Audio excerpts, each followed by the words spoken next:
Hai, hari ini saya dah berada di Jalan Taik Pontian. Ada satu kedai corner lot untuk disewakan. Kedai 3 tingkat berhadapan dengan M-Bank, Hong Leong Agro Bank. Dekat sana ada Sat MB lah. Okay, so ni kedainya. Kedai corner lot 3 tingkat. Jom kita masuk dalam.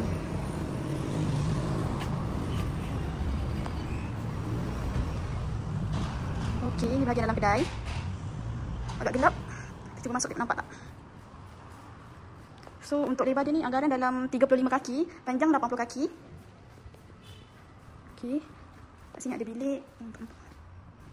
Sini dapur. Jadi saya dah ambil gambar guna flash lah. So, kat depan sini ada tangga untuk menuju ke tingkat 2.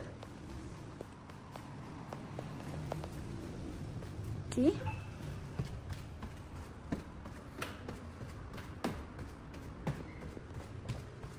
Okay, ni tingkat 2. Lantai dah fully mozaik. Tengok sikit. Tangga daripada bahagian atas. Pusing. So, kat depan sini ada satu bilik partition. Bilik yang kedua, yang besar sikit. Sini dah simen lah. Oh, sini lagi besar. Kat sini menuju ke tangga luar.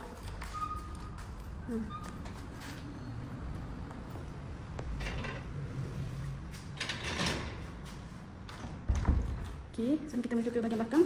Panjangnya 80 kaki. Okay, ada satu ruang. Ini bahagian tandas lah. Tandas dia ada 4 lah. 2 tandas. Satu macam bilik mandi. Gelap sikit. Okay. Okay, sekarang kita dekat tingkat 3 pula. Jom kita masuk dalam. Luasnya.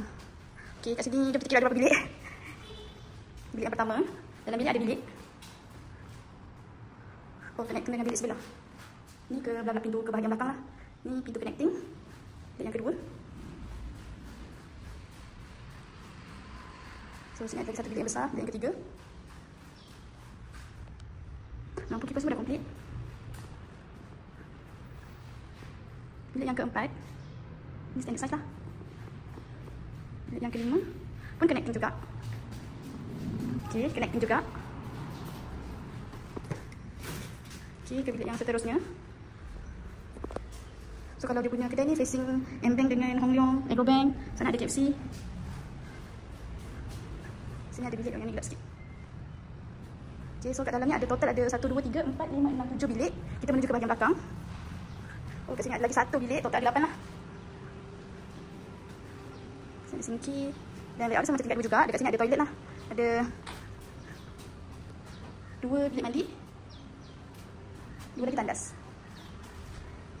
Okay. Bahagian tepi facing CIMB. Dekat sini. Okay, dekat sini ada lagi satu emergency staircase lah. So total ada 3 tangga. Satu tangga yang ni, emergency staircase. Tangga yang kedua ada tangga kita masuk tadi. Dan yang ketiga adalah tangga daripada tingkat ground floor pergi ke tingkat 1 sahaja.